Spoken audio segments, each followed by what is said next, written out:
Good morning, everybody. This is Eric Bolish that you're hearing. I'm the Chief Operating Officer here at Cutting Edge Information, and we are going to let a few more people filter into the webinar. The numbers keep climbing, but I do want to get going. I hope you're all having a good morning, good afternoon, good evening, whatever time of day it happens to be for you. I know that time has become kind of a funny thing for all of us over the last several weeks, and I do want to acknowledge what everyone's going through. I hope you're all safe and healthy. We will actually be covering some topics today that are specifically related to the effects of the pandemic, but really on a simple human level, we hope everyone is well. Now, before we really get going, I want to cover some housekeeping items. First of all, of course, we want to make sure you can see and hear everything clearly. So hopefully you're all seeing a slide labeled today's presentation, which has these housekeeping items on it. Within the webinar screen, the frame here, I want to call your attention to the Q&A pane on the right side. You can use that to interact with us. Nobody but us here at Cutting Edge Information can see the things that you type in there. So if you're having any trouble, let us know. And of course, if you have any questions or any comments, please use that space. I know there's a big group on the line today. This community is usually terrifically interactive, but there are lots of new faces as well as many old faces as well. We do try to prioritize responsiveness. So even if we can't directly respond to your comment or question during the webinar itself, we will follow up with you afterwards. And lastly, you will get a recording of the whole webinar. Everybody always wants to know about that. So you'll get the slides, you'll have access to a recording of the webinar itself. All of that will be coming along in a day or two, it should be. Okay, let's get right into it. We're going to talk today about several of the most common issues that we hear about from our clients when it comes to fair market value around the globe. Now, I will say we always do our best to try and keep you entertained during these webinars. I know all of us have been watching shows on Netflix and the like, so it will become pretty clear to everybody that the members of our design team, who are a clever bunch, have had a lot of game shows on recently. So we have a game show theme going for the webinar today, and we hope you enjoy it, especially as it relates to the issues of compensation and money changing hands. Here are the voices you'll be hearing today. That's me on the left. I am joined by Jacob Presson. You'll hear a lot from him, and he'll jump on in just a moment. We have both been here at Cutting Edge for several years as our FMV methodology has evolved. And both Jacob and I, we sit at the intersection of the data science part of things and the real-world challenges that happen to confront our clients, everyone like you in the audience today. So you'll be hearing a lot from Jacob. He'll take over as soon as we start sharing our findings around the specific topics. So let's take a look at those. We're going to cover 5 specific areas. First of all, we'll quickly, and I emphasize quickly, level set everyone around our methodology so that we're all on the same page. Then I do want to take a moment to talk about the current state of affairs and the kinds of things that we are hearing and seeing out there when it comes to HCP engagement and fair market value compensation.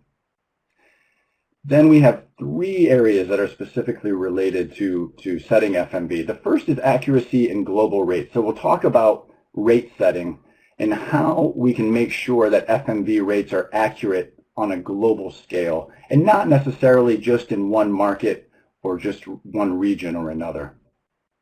And these items on the bottom row, the first 2 anyway, these are common sticking points. We'll look at local rate caps, and we will look at the management of compensation in cross-border engagements. And then we'll have time for some Q&A and discussion at the end.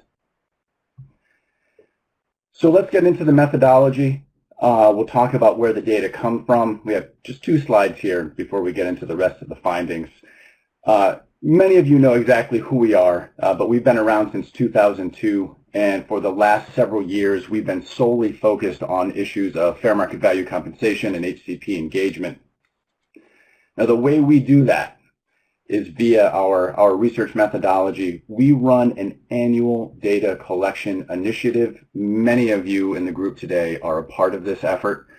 So annually, we collect surveys and we collect actual rate cards from the industry. And so over the last few years, we have collected hundreds of thousands of observations around the rates being paid to HCPs.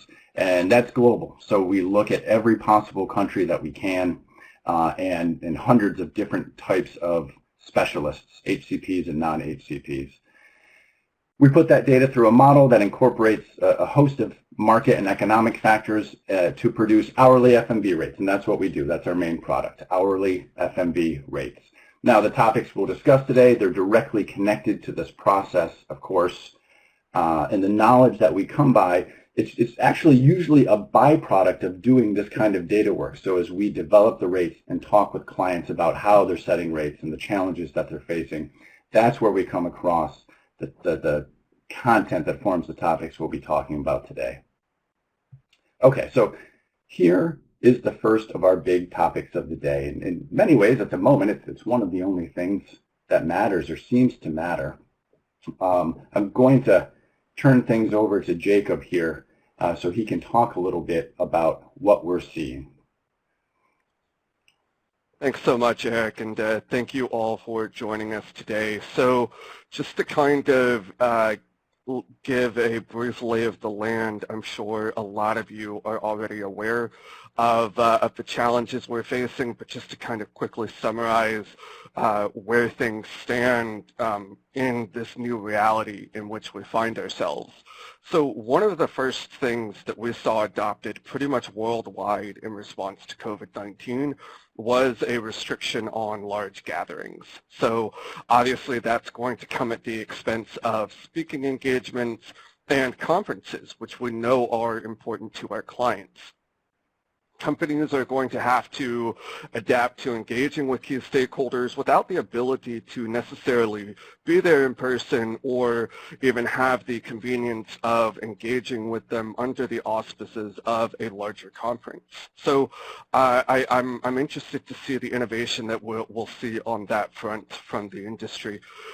Within the broader theme of this webinar, you're going to see travel restrictions in place for the foreseeable future. And this isn't just in terms of where you can travel, but also what you can do when you get to your destination. So just this week, we saw Spain introduce a 14-day quarantine for any overseas visitors, and we're seeing similar guidance come out of parts of Southeast Asia, and there's an expectation that we'll see it go throughout the world. So obviously, it's not going to be practical to send a speaker to an overseas engagement if they're not going to actually be able to do anything for 14 days. So these are obviously going to be another constraint on the types of engagements that you can do. Also on the travel front, there's just the general unwillingness to move around right now, especially with images of crowded airplanes and everybody wearing masks. It's seen as a fairly risky endeavor given everything that's going on in the world. And, you know, even if you're trying to be cautious, it's difficult to understand what the different testing regimes are or the different safety precautions that are being taken. So as a result, you might run into folks who are much less willing to travel, and this is probably going to be true even on the domestic front as we see various hotspots emerge until we truly get this under control. As we go further down the line with this pandemic, and we're already seeing this with some of our clients, from the top down, there's a completely rational tightening of the belt. Companies are going to be a little less willing to support extra expenditure until they know exactly what their financial footing is going to be, both in the short and long term. And what I expect is that these are going to come together and force a slowdown or a complete halt in engagements. We know that a lot of events obviously just can't be held in person right now, but I'm going to hand things back over to Eric because I'm curious from our audience what your new normal looks like now just in the next 6 months or so. Yeah, that's right, Jacob. So everybody, we have 3 poll questions lined up today, and the first of these 2 questions are in this this first section here, where we're really trying to get a sense, and everyone's trying to get a sense of what everybody else is doing. So this question is focused on web-based events, and we're asking what percentage of your events over the next 6 months have been converted to a web-based or virtual format. So go ahead and click on those different radio buttons that you see there, and what will happen is these bars will fluctuate as we get responses in. And then when things do start to settle down a little bit, we'll take a look at where the poll happens to land. Jacob, it does seem clustered there at the top, doesn't it? Well more than 80%. Yeah, and to be honest, this is a little bit of what I expected, which is, you're going to have companies that are maybe a bit more adventurous. You could characterize them in different ways, but that are going to say, all right, we know that we can't do these in person, so we're going to try and switch to online events. But you also see that we've got over 15% who less than 40% of their events were switched to virtual, and so regardless of where you fall on this, we'd be really interested to hear. You could put this in the Q&A section of the webinar. Just kind of give us your comments on what influenced the decision making here. Was it that it was just seen as impractical to try and convert the format? For those of you who didn't end up converting, for those of you that did, were there any big challenges that came up there? But certainly it's exciting to see that the industry as a whole has kind of taken this challenge head on and say, okay, we can't meet in person, but we really are going to try and make the most of this and try to create a virtual equivalent to these events that we had.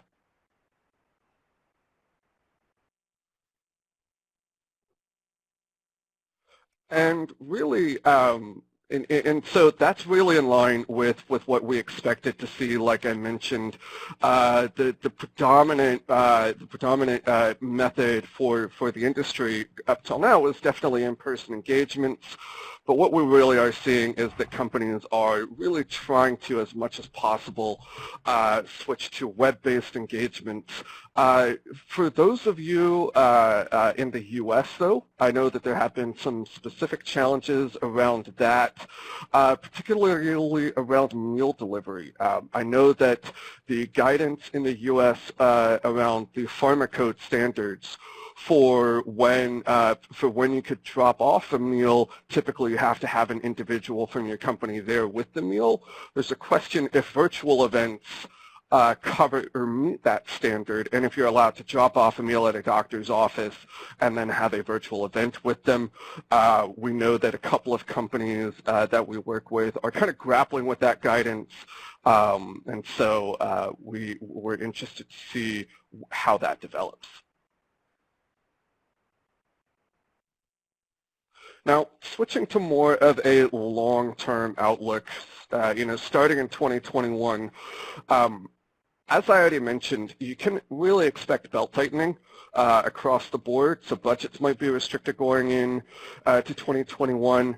And really, even under the best case scenario, we'll maybe have a vaccine by early 2021, and then of course that needs to be manufactured and distributed. So we're not looking at a return to normal anytime soon. So with that in mind, it's really important that the processes that you're setting up for web-based events, or really any of the alternatives that you have for in-person meetings, you're setting them up at scale now, rather than just kind of trying to push through and maybe wing it a little bit and hope that we get back to the way things were. I think that at best we're going to be in this landscape for a year or more, and even then, once we know what the world looks like, I fully expect the quote-unquote new normal to be a pretty significant departure from what life looked like in January of 2020. So when I'm talking about setting up processes, obviously the first thing is setting up your new standard operating procedures. For some of you, it might not require a significant shift. For others, though, you may not have the infrastructure, or you may not have the other operating procedures in place, whether that's related to how an event is initiated, how you identify the appropriate venue, and in the virtual context, venue could mean software platform, whatever. And it also may require changes in how you identify a relevant speaker or advisory board participant. You might be looking for a different skill set in a virtual setting. So you will also want to make sure that your contracts are updated accordingly. Obviously, somebody doing a web-based event probably won't be traveling anywhere. There may also be different expectations around the preparation time or the duration of the event. Now, we are getting some feedback that with web-based events, it can be tricky to keep them going for the same amount of time as an in-person event. And that's just a simple human thing. All of us right now are sitting in front of our computers, and we all get easily distracted, even with the best of intentions. And so with different activity duration, obviously all of this is going to trickle down to different payment amounts. We're seeing that by and large, the base hourly rate is staying unchanged, but the total amount, let's say you're not paying for travel, your prep time, your activity durations have changed, obviously the total compensation will change, and you will need to not only address that internally, as in make sure that your budgets are aligned accordingly, you might have to have some conversations with the folks with whom you're engaging just to make sure that they understand why they are getting paid a different amount for what in their mind is the same event. And actually on that payment amount note, I'll hand things back over to Eric for another poll question, this time on compensation amounts. Right, and I know it hasn't been long since that first poll question, but this stuff is top of mind. All right, with this question, I want to give everyone a chance to see how we're treating compensation for these virtual events. So if you could hear me out just a little bit. We're asking you to compare compensation for virtual events and in-person events, and we're looking at the whole lump sum. So we do pull out travel and disruption, but otherwise we're looking at the full payment for these events. Is it the same? Is it lower? Is it higher? With travel and disruption included or excluded. And again, we'll let these results filter in. This is a little bit more of a nuanced question. And again, this is roughly what we have heard anecdotally from clients in the field. To an extent, there is a thought process that if it isn't broke, don't fix it. And so obviously it would be difficult to justify including the travel or travel disruption payment, but I think outside of that, a lot of folks are comfortable with the payment that they have in mind. We do see some, and I don't want to ignore those of you who do pay a lower compensation amount. We do see some different justifications for this, whether this boils out in that you're only paying for a 45-minute discussion instead of an hour, and that might change your specific thought process there.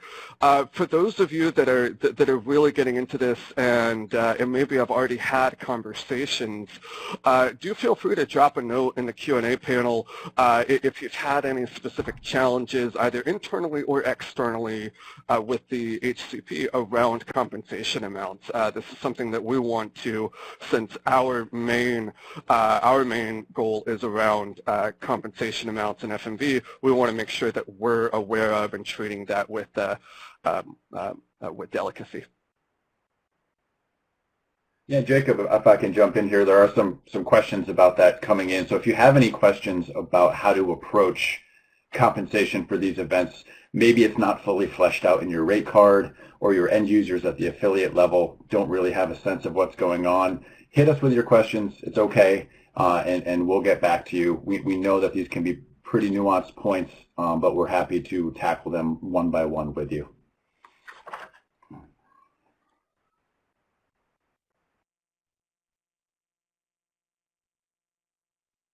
Nope, sorry, Jacob. Okay. So speaking of adjustments, it brings me to the final point around the COVID-19 topic, And we want to make you all aware of complimentary rates that we are giving away. So we're providing 2020 hourly rates. So those are hourly FMV rates from our 2020 data set, the current one. And these are for any HCP or non-HCP who might be relevant to our collective fight against the novel coronavirus and COVID-19. So right from the very beginning, clients started asking us about this data. Some of them have simply wanted to update their rates, while others are executing a full pivot to engage with new types of specialists. Maybe this is work that they haven't been doing. But whatever the case, if this data will help you, we're more than happy to provide it to you. It's one of the few things that we feel we can actually do to help in the effort. You don't have to be a client. It doesn't matter, and it doesn't have to be exactly these titles. If there are different types of titles that you have found that you need, we'll help you out with them. So let us know if you're interested. Again, you can use the Q&A pane, or you can use the email address that's here on the screen. And we're going to come back to this point at the very end again, so you'll have a second look at all the contact information, as well as the titles that have been the most commonly requested from our clients. And that brings us into our next section. So we want to move into examinations of FMV rates on a global scale. And the question is, how can we make sure that our rates are accurate and defensible across countries and regions? And how can we ensure that they're part of a comprehensive whole, so a whole global framework? And I want to stress that that whole might literally be global, or it could be a basket of markets in one area or one region or across a few continents. But whatever the case may be, in this section, we're going to take a look at issues like what physician salary might tell us about where fair market value falls. We'll look at how global rate cards take shape, and we'll talk a little bit about factors like exchange rates and how they impact fair market value. Thanks so much, Eric. So we really do want to focus here on the importance of getting data on the ground when you are trying to determine fair market value. And I'll continue to lean into the whole game show theme that we've got going on here. If you're familiar with the game show The Price is Right, contestants are invited to come on down to the front of the stage, and they attempt to bid on the price of different objects that are put in front of them. And I might be stretching the metaphor somewhat, but in terms of identifying fair market value, we're not totally off here, because what we're attempting to do is establish what the appropriate cost or fee is for an item, or in our case, really a service. So really one of your main goals here is that you want to stay competitive with your peers, but the primary goal is staying compliant and establishing a rate that truly reflects the fair market value on the ground in individual countries. And what we have found is that when you get your data directly from these markets, it really allows you to understand the nuanced differences, even between similar countries, similar economies, because when we collect data firsthand, like Eric mentioned in the methodology section, we're able to identify those small but sometimes significant differences between what goes on even among neighbors. So when we talk about other approaches to developing fair market value outside of our methodology, we see a lot of folks use a salary-based approach. And this will typically involve benchmarking the salary and then setting a rate that is related to the hourly rate that an HCP earns in office. One of the first things that you run into with salary data is that it's not really broadly available at a global scale. And this limits any ability to get a detailed look in many markets. So one way that we have seen folks try to overcome this challenge is by using GDP, which is a measure of a country's total economic output, and you can try to use that to project out to markets where the salary may not give you the necessary detail. Another issue with the salary-based approach is that even at its best, it doesn't really reflect the true market value for an HCP services from the industry side. The compensation in the day job might be somewhat indicative of the FMV rate, but there's a lot more at play here in terms of determining what the actual demand is for their services. So what if you use a salary-based process in these approaches? So if you're familiar with the game Plinko, that's sometimes featured on the Price is Right that I mentioned on the previous slide, I'll use it as an example. You could see here that you could drop a ball in the middle, but you're going to get a lot of variance in terms of where the ball actually lands, and it might not land in the middle, which is where true market value actually falls. And when we did this in our research, we did find that salary alone accounts for less than 30% of the global rates that we collect from the market. Our approach is actually able to account for almost all of that variance. So this slide will kind of help me demonstrate the potential randomness of the metaphorical Plinko board that I showed on the previous slide. So if you treat this yellow line as true FMV just based on what we have observed in the marketplace, what I've done is I've generated rates for every country within these three regions using a salary-based approach, and then I've compared those rates to what we actually see on the ground during a data collection process. Now, each bar shows the potential difference between the actual rates we observed and the rates that a salary-based methodology generates. Values above the FMV line show a rate that is higher than what we observed, and below the yellow line are under the observed rates. Now, for example, when I look at the orange endocrinology bar, this shows that for any given country in Asia Pacific, it could be anywhere from $20 below the actual rates to down to $300 below the actual rates. The Middle East, you could be over 200 above or over 200 below. And you see that this isn't consistent for titles, nor is it consistent for regions. So Asia Pacific, you run the risk of undercompensating. Western Europe, you really run the risk of significantly overcompensating if you're running off of a salary-based approach. So hopefully this illustrates the different approaches that you could take to developing fair market value, and also that you can have a lot of confidence in what you are actually deploying to your teams on the ground. Now, once you have identified an appropriate data source and you are in the process of deploying, one of the first challenges that some groups encounter is, how am I going to actually accurately represent this on a global scale?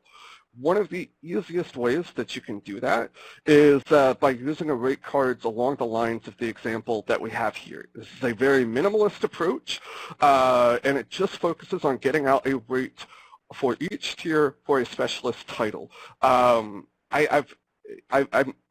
in this rate card, this may be oversimplified for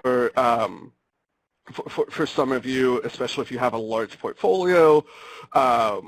If you need to cover a lot of different event types, this may not be the best solution, but hopefully it's a good example of how you can boil down a large data set to quickly communicate what you need in terms of setting accurate, reliable, fair market value rates on a global scale. So another important component of deploying rates is localizing them for each market. To facilitate our analysis, CEI actually converts all of the values we collect to US dollars, and then the published rates are fixed on a US dollar amount that can be then converted into a local currency. Now, if you're a client, through our portal, we have two options for that currency conversion. There's a live exchange rate and a static one. There are pros and cons for each approach that are worth considering regardless of if you're actually using our platform. A live exchange rate can be useful in terms of accounting for some changes in currency value and purchasing power over time. But a live exchange rate is actually vulnerable to sudden shocks. So, for example, if you look at what happened to the British pound sterling after the Brexit vote, in those cases, a static exchange rate, which is usually an average of exchange rates over a period of months, can prevent those short-term shocks from affecting your published FMV rates significantly.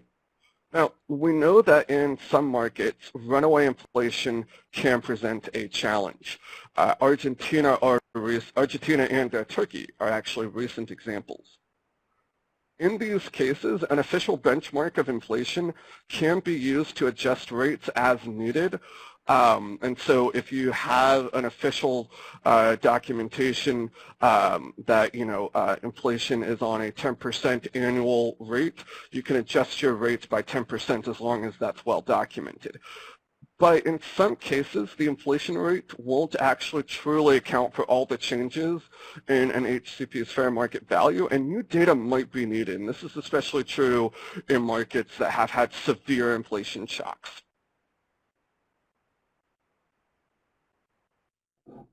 Okay. So even if you do have a well-designed global system, what happens when you encounter rate caps? So rate caps are upper limits on HCP compensation, and they can look very different from market to market, as many of you likely know. They might be legislated, they may be industry-sponsored, and they can exist at multiple levels, from the country level down to states or provinces or even municipalities. So there are a lot of differences among these rate caps.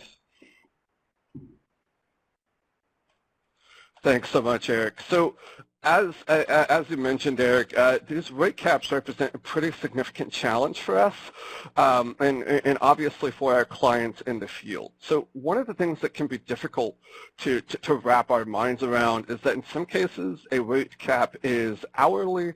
In other cases, it is a daily maximum in terms of how much you can compensate an HCP over the course of a single day.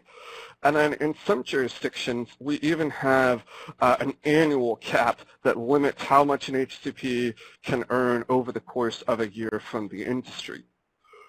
Regardless of what type of cap is in place, you'll want to have both a tracking system for the regulation itself and a tracking system for the amounts that you are paying out to HCPs. And this is especially true for the annual caps, where you're going to need some kind of aggregate tracking system. So kind of in line with the different rate caps that we talked about on the previous slide, you'll see that in the Netherlands, we have hourly rate caps that are enforced by specific titles. So professors and other titles are specifically mentioned in the industry guidance. And these caps are actually quite low, I believe in the 140 to 200 euro range. And so that's definitely something for companies operating in the Netherlands to keep an eye on. When it comes to our daily rate caps, South Korea is a good example of a daily rate cap that is enforced. So you can pay hourly within fair market value, but then once you hit that daily cap, the compensation can go no higher. And then New Jersey represents an interesting example of an annual rate cap. And what makes New Jersey somewhat unique is the fact that it's a rate cap that is set by HCP. So it's the total industry payment to that HCP, which primarily puts the onus on the physician, but is certainly something for life science companies to be aware of when they operate in that market. So hopefully I haven't muddied the waters too much there. I know that it can be difficult to keep track of all of these. But what I want to do now is kind of help folks address rate caps internally. One of the first things that you can do is that you can set up internal processes so that whenever a cross-border engagement happens, a check is required with the home market business unit to figure out if a cap applies to the HCP with whom they are engaging. This is helpful just because we've often found that the home business units are going to be the ones most in the know. They're going to be able to quickly address whether or not an HCP that's in their jurisdiction is going to have a cap that is applicable to them. Secondly, for those of you who are part of a global or a centralized compliance team, you might want to consider building a centralized database of rate caps for internal references. This could be another way to manage cross-border engagements if you keep that information kind of in a centralized, easily accessible place like a corporate wiki or corporate library. I know that companies have different approaches to internal knowledge sharing. One other option is that there are almost always going to be specialized law firms in local markets that will help you if you have specific questions or if you just need help interpreting the local guidance. I will say that CEI is primarily focused on providing data. We are not a legal consultant or law firm, but we are certainly happy to try and direct you in the right direction if you do have questions that fall outside of our remit. So one other way to communicate rate caps internally is to modify that rate card that we looked at earlier, and you could just add a couple of highlights to it. So we know that in some parts of Germany, there are caps in place or recommendations. We know that also the industry group in France has made recommendations on rate caps. And so what you're trying to accomplish here is give a clear indication that the rate published isn't necessarily fair market value, but a regulatory cap, and that's an important distinction for end users to understand. So if you use software systems to manage rate deployment, you might not have an Excel sheet or a printed rate card per se. You can look at other ways to communicate these caps. Some type of flag or indicator may be helpful, but it really is important to make sure that end users understand that a rate cap is in place, so that way they know that this is a hard red line that cannot be crossed. Great. Okay, Jacob, thanks. All right, now we're into the last of our main sections here, cross-border engagement. So clients constantly raise questions with us about which laws and rates apply when physician partners start leaving their home markets. And we know, of course, that there isn't a lot of cross-border activity going on right now, nor is there a great deal of travel. And travel is certainly a part of this topic. But these issues, they nonetheless remain critical. And hopefully, frankly, we'll all soon be back to dealing with the mundane challenges and frustrations of this sort of thing. So for this final section, Jacob is going to walk us through what we see when it comes to international engagements. Thanks, Eric. So one of the first things I want to address when it comes to cross-border engagements is kind of understanding the appropriate fair market value payment for an HCP. So if you're working with an HCP in the U.S., you know that their fair market value rate, let's say in this example, is $170 per hour. What you can then do is if the engagement is in Germany, you should still pay the U.S.-based doctor the U.S. fair market value rate. Typically, the rule of thumb that I've seen companies adopt is that the payment should be based on where the HCP practices. Likewise, if you have a German doctor coming over to the U.S. for an engagement, you should be paying the German fair market value rate, which for this hypothetical HCP is 155 euros. So just to kind of set that as the basic rule of thumb for managing compensation. One thing that I do want to talk about when it comes to booking flights for HCPs. This isn't something that it won't happen much now, but it will hopefully come back soon. We have researched airfare class for international travel. And while I know that game shows often feature flashy tourist-centric locations, we know that's not really an option for this group. And so our destinations end up being of the slightly more generic variety. And please, no offense intended to any listeners from Cleveland or Helsinki, but back in the normal times, our data shows that most companies were booking intercontinental travel So for example, from the US to Europe or from Europe to Asia, most companies were booking HCPs in business class, but not first class. It wasn't unusual to book HCPs in economy class. This was particularly true for Tier 2 and Tier 3 HCPs, although it may be unusual for HCPs at that tier to be sent on long-haul travel.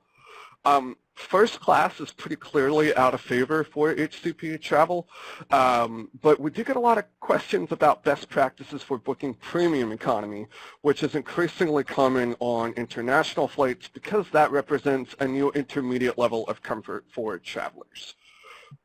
Once travel does start to resume, I fully expect to see companies return to the industry standard of paying travel at 50% of the hourly rate.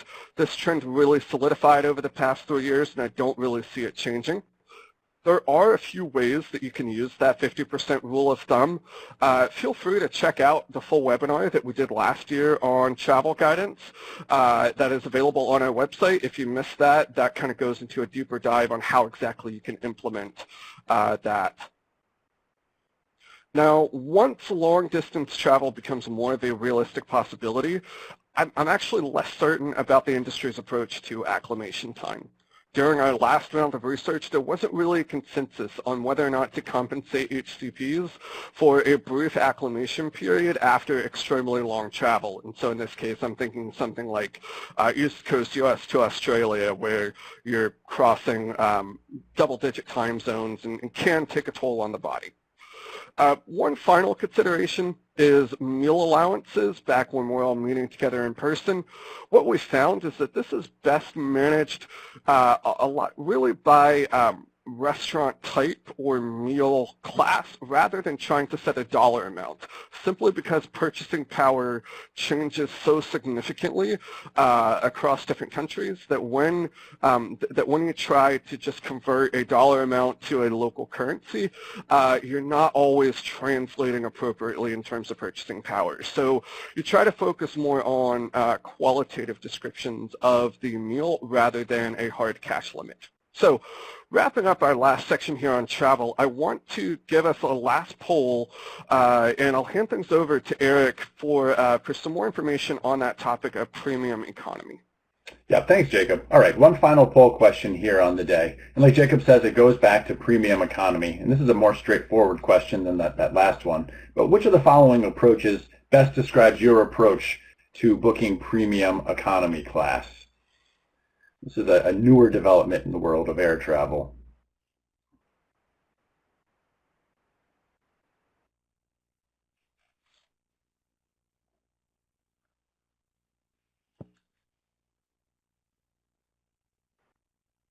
All right, Jacob, so the answers seem to be falling out with some clear indicators here, one at the top end with international travel and then a distribution among some of the other options. What do you think?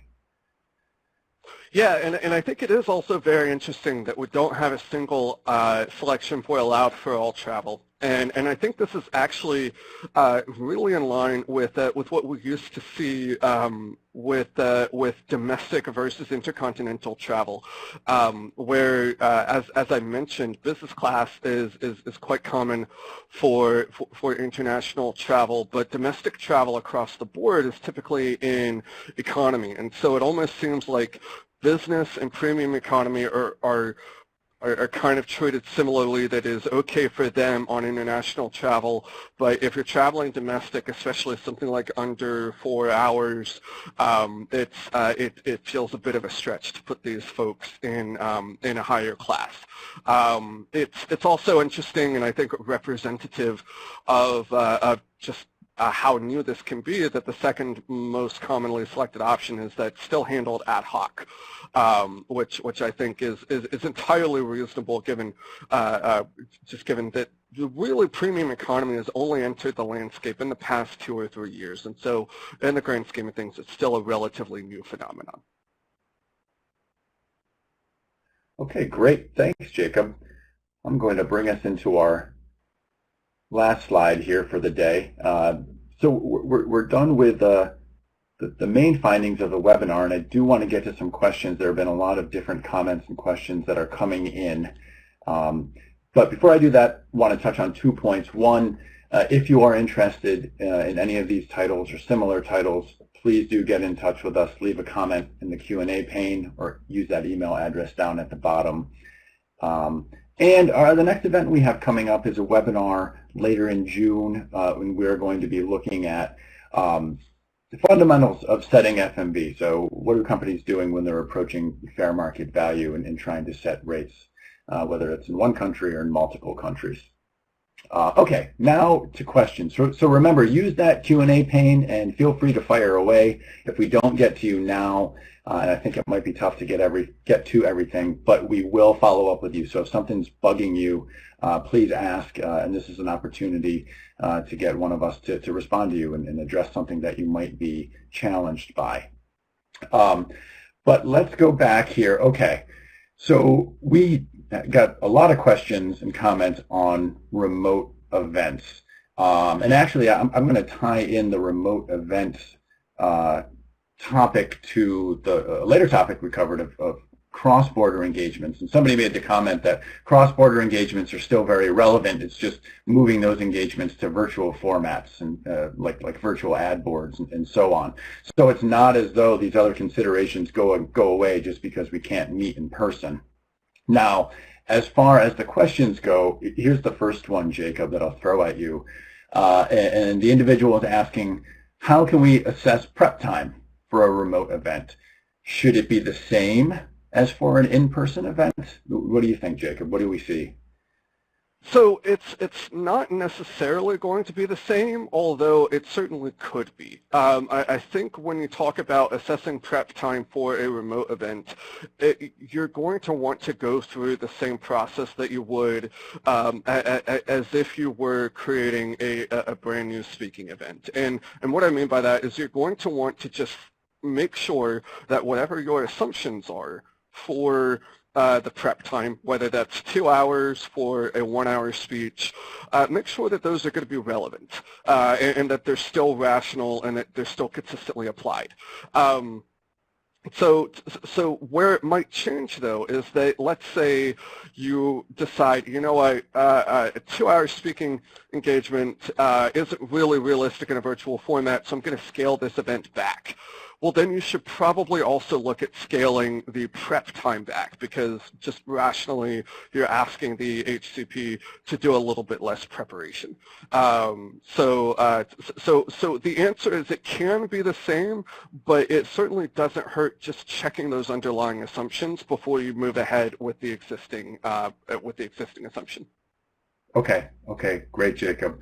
A similar question, this one on virtual ad boards. And the question is, are you limiting the number of participants in order to better manage participation and service compensation? And I know that these can be tricky. These events can be tricky. It can sometimes be tough to know, exactly what's going on, especially as they get larger. So are we seeing anything there, Jacob, with virtual ad boards? So I don't have any hard data in terms of limiting the number of participants. For those of you listening, if you have experience, please do feel free to weigh in the comment section. I will just say from, as all of us have migrated to weekly or daily Zoom meetings, you do definitely hit a point of diminishing returns, especially once you hit double digits. So I will say I wouldn't be surprised if companies are limiting the number of participants. I do think that certainly checks out just in terms of the current limitations of our quality. Okay, all right, thanks, Jacob. And all right, so this is a slightly more complicated question, and I don't know that we are going to have the complete answer on it, nor do I want to necessarily give legal advice, but it's about meal delivery. And Jacob, do you have a sense of where the bounds are around compliance on meal delivery in the U.S.? So if you're doing virtual visits to a practice or a hospital and a meal is delivered, or it's a virtual event. Are you aware of any limitations or any other? Can you shed any more light on that situation? Because it seems to be something that people are wrestling with. Sure, and yeah, so it's not that it's necessarily non-compliant to be doing that.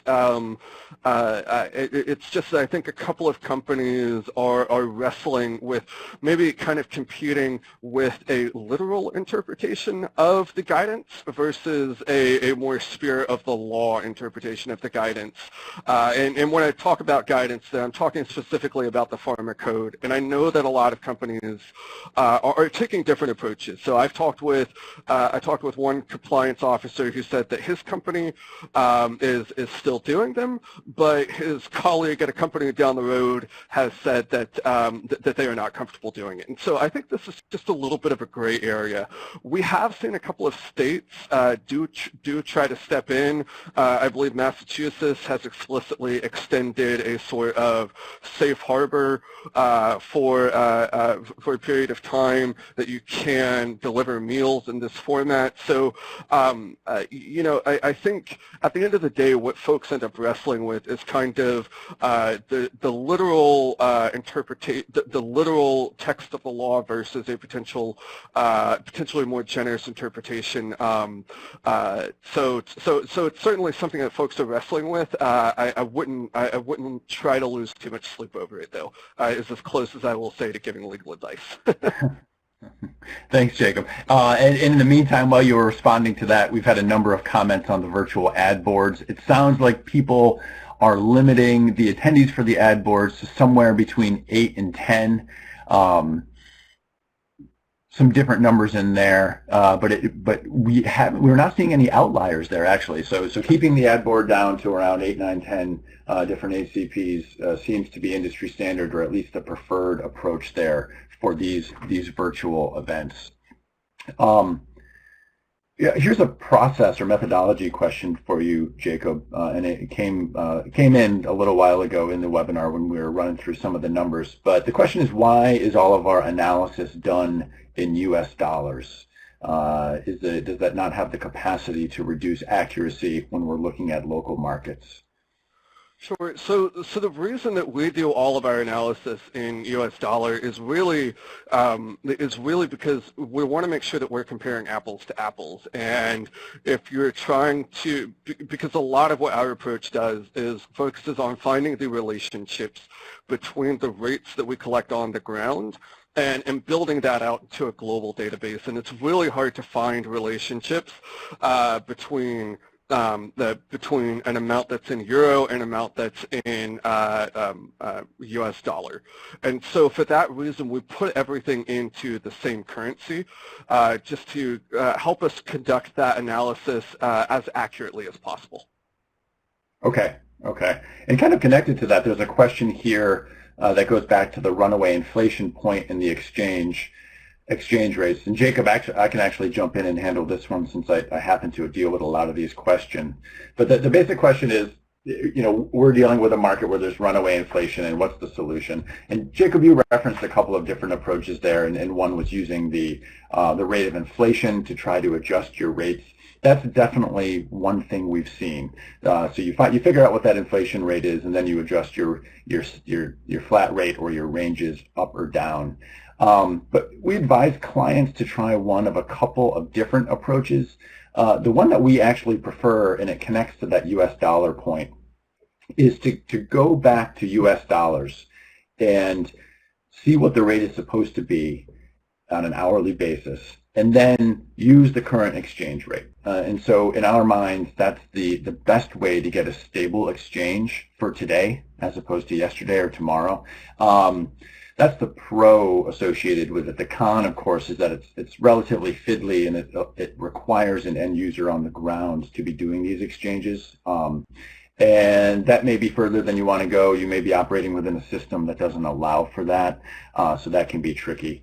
But otherwise, we see companies moving their current set rates, so they may if they're working with us, for example, let's say they're on the 2019 FMV data set, they may jump to 2020 because naturally 2020 is going to be more current. It's based on market rates for these markets, including these problem markets.